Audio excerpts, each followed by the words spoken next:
Salam Bapak Ibu, saudara-saudara yang dikasih oleh Tuhan Yesus. Pada hari ini, hari Minggu, kita juga merayakan hari Aldersgate, yaitu pertobatan John Wesley. Oleh karena itu kita akan merenungkan firman Tuhan pada hari ini.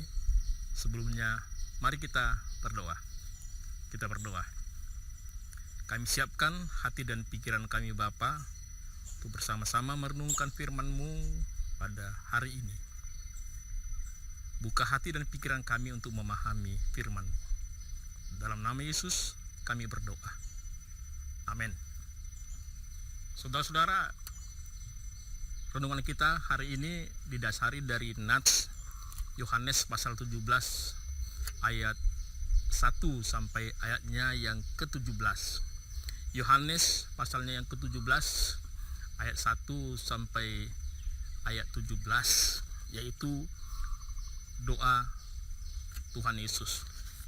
Saudara-saudara, jauh hari Yesus sudah memprediksi ke depan tentang situasi dan gejolak yang mungkin terjadi di tengah-tengah kehidupan murid-murid yang percaya kepada Yesus. Sesungguhnya ketika Yesus bersama-sama dengan ke-12 muridnya pun, gejolak perpecahan itu sudah mulai terjadi. Murid-murid sudah mulai memperdebatkan siapa yang akan duduk sebelah kiri, siapa yang akan duduk sebelah kanan, siapa yang menjadi murid kesayangan, siapa orang yang paling berpengaruh, dan banyak hal yang mereka perdebatkan. Sampai-sampai Tuhan Yesus harus menegur mereka. Saudara-saudara, oleh karena itu sebelum Yesus naik ke sorga, dia sudah berdoa, mendoakan murid-muridnya agar mereka satu. Saudara-saudara, sebagai warga gereja Metodis Indonesia, hari ini juga kita sedang merayakan hari yang kita sebut perayaan Aldersgate, hari pertobatan Bapak Gereja Metodis, yaitu John Wesley. Ketika itu di sebuah kebangunan rohani ada sentuhan roh di dalam hati John Wesley sehingga dia mengungkapkan, hatiku berkobar-kobar. Saudara-saudara, itulah pertobatan John Wesley. Walaupun sebenarnya dia adalah seorang pendeta, tapi ada sebuah momen sejarah yang berharga sekali ketika dia menemukan sebuah kepastian keselamatan pada saat KKR itu.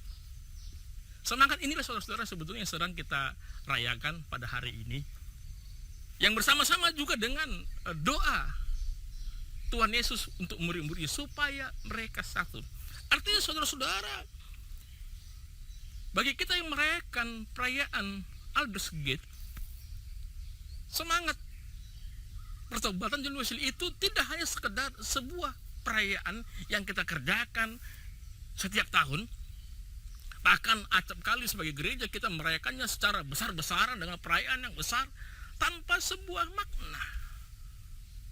Pertobatan John Wesley kiranya menjadi sebuah wujud juga bahwa pertobatan itu akan menjadi sebuah kenyataan di dalam kehidupan bergereja atas doa Tuhan Yesus menjadi satu.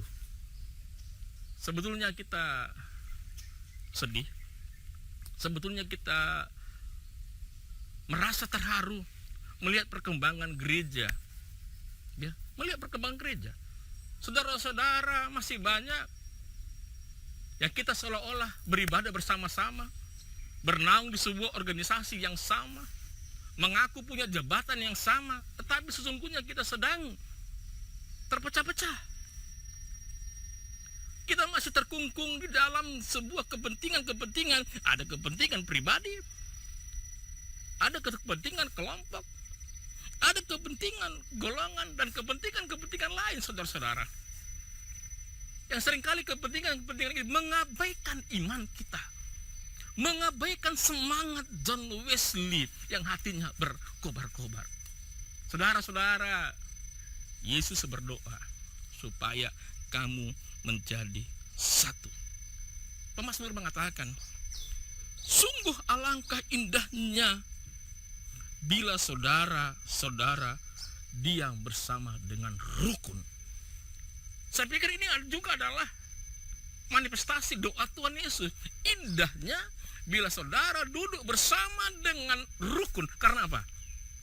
Kesanalah berkat-berkat Tuhan akan dicurahkan. Saudara-saudara perlu ada pertanyaan. Ya, ketika gereja kita selalu berhadapan dengan konflik, dengan persoalan-persoalan, perlu pertanyakan, di mana persatuan yang kita kerjakan? Perlu pada masa Aldersgate ini, perlu kita mempertanyakan diri kita. Apakah kita sebagai warga Metodis masih tetap hidup di dalam keterkungkungan kepentingan pribadi, kepentingan kelompok, kepentingan golongan, bahkan kepentingan jabatan, kedudukan yang rela kita mengorbankan semangat John Wesley. Saudara-saudara, pemazmur tadi mengatakan indah apabila kita hidup diam dengan rukun, karena kesanalah berkat akan dicurahkan. Itu sebuah janji, saudara-saudara. Di mana ada kesatuan, di mana ada kebersamaan, di sana berkat Tuhan. Kesatuan bukan berarti satu rasa, satu jenis, tidak. Sama rasa, sama rata, tidak. Kesatuan justru berbeda. Yesus menggambarkan kesatuan itu dengan kesatuan tubuh. Ada telinga, ada mata, ada hidung, ada tangan, ada kaki yang bekerja bersama-sama. Coba Anda bayangkan kalau semua tubuh itu adalah mata, karena itu kata Yesus. Coba Anda bayangkan kalau semua tubuh itu adalah tangan, tidak. Tapi keberagaman itu dijadikan menjadi satu. Renungan ini saya akhiri dengan sebuah pengalaman. Saudara-saudara, teman saya baru pulang dari luar Sumatera. Ketika itu masih ngetrennya orang pakai batu aki, ya, pakai batu aki. Lalu dia saking kerennya batu aki, para pendeta pun banyak pakai cincin batu aki, sampai cincinnya 3-4 di tangan. Lalu ketika di khotbah pun dia bilang, saudara-saudara, ada 2 hal yang ingin saya sampaikan, katanya. Dia bukan bilang apa-apa, dia mau menunjukkan batu aki ini tangannya. Kalau 2 kan begini, ini dia 3, saudara-saudara. Nah, ketika itu dia bawa oleh-oleh ke saya sebuah batu. Batu ini berharga, batu ini mahal, batu ini punya kuasa, katanya, itu katanya. Lalu saya ambil batu itu, saya panggil teman saya 5 orang. Bro, ini kita ngumpul. Saya punya batu yang berkhasiat. Mereka bilang, wah Pak, apa khasiatnya Pak? Anda akan punya kekuatan yang luar biasa kalau Anda genggam batu ini. Saya mainkan sebuah trik. Saya rendam di air, saya suruh mereka cuci tangan di air. Saya pilih dari antara mereka yang paling gemuk. Mana paling gemuk? Saya Pak, ya duduk dulu di kursi. 4 lagi saya suruh pakai jari begini. Iya, digabungkan jarinya, jadi seperti ini. 1 pegang di ketiak kanan, 1 di ketiak kiri, 1 di dengkul kanan, 1 di dengkul kiri. Saya katakan, ini anak duduk pegang ketiak, pegang dengkulnya ini. Saya hitung sampai 3. Anda berempat angkat yang duduk ini pakai jarimu. Saya bilang, yang betul Pak, betul. Kita coba, saya bilang. Saya hitung ya, konsentrasi. 1, 2, 3, angkat. Saya bilang, mereka mengangkat. Betul, yang gemuk ini terangkat hanya oleh jari-jari seperti ini. Turunkan, saya turunkan. Mereka terkagum-kagum. Hebat Pak ya, batunya berkhasiat. Saudara-saudara, rahasianya sebetulnya bukan di batu itu. Batu itu hanya sekedar trik sulap saja itu. Yang berkhasiat adalah ketika mereka berempat sehati sepikir mengumpulkan konsentrasi dan tenaga. Itulah sehingga mereka mampu mengangkat si gemuk ini. Bukan dari batu sana. Pernahkah Anda mendengar cerita bangsa Israel mengelilingi tembok Jericho, berkeliling, saudara-saudara. Pertama, kedua, ketiga, sampai 7 kali. Ketika putaran ke-7, mereka berteriak dan runtuhlah tembok Jericho. Itu adalah kesatuan. Kekuatan yang dahsyat akan dimuncul oleh kesatuan. Dan tidak hanya kekuatan yang dahsyat yang bisa merubah dunia ini, tapi Allah berjanji, kesanalah berkat-berkat akan kami curahkan.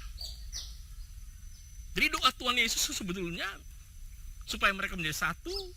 Kemudian kita sebagai warga Metodis yang merayakan hari Aldersgate pertobatan John Wesley itu menjadi padanan, ya sepadan, sejalan, menjadi semangat hidup kita sebagai warga gereja. Kita bersatu, mari kita bertobat. John Wesley walaupun pendeta, dia telah bertobat. Siapapun kita, mari kita bertobat. Meninggalkan kotak-kotak yang menyembunyikan kita pada kepentingan-kepentingan. Kotak pribadi, kotak golongan, kotak kelompok, kita tinggalkan. Sehati, sepikir. Membangun sebuah kekuatan yang dahsyat. Dan ke sana berkat-berkat Allah akan dicurahkan. Amin. Mari kita berdoa. Berkatilah Bapa hati dan telinga kami yang sudah mendengar firman-Mu, agar firman ini berbuah dalam hidup kami. Tidak hanya kami dengar, tapi kami melakukannya sebagai anak-anak Tuhan. Terima kasih Bapa, di dalam nama Tuhan Yesus kami sudah berdoa. Amin.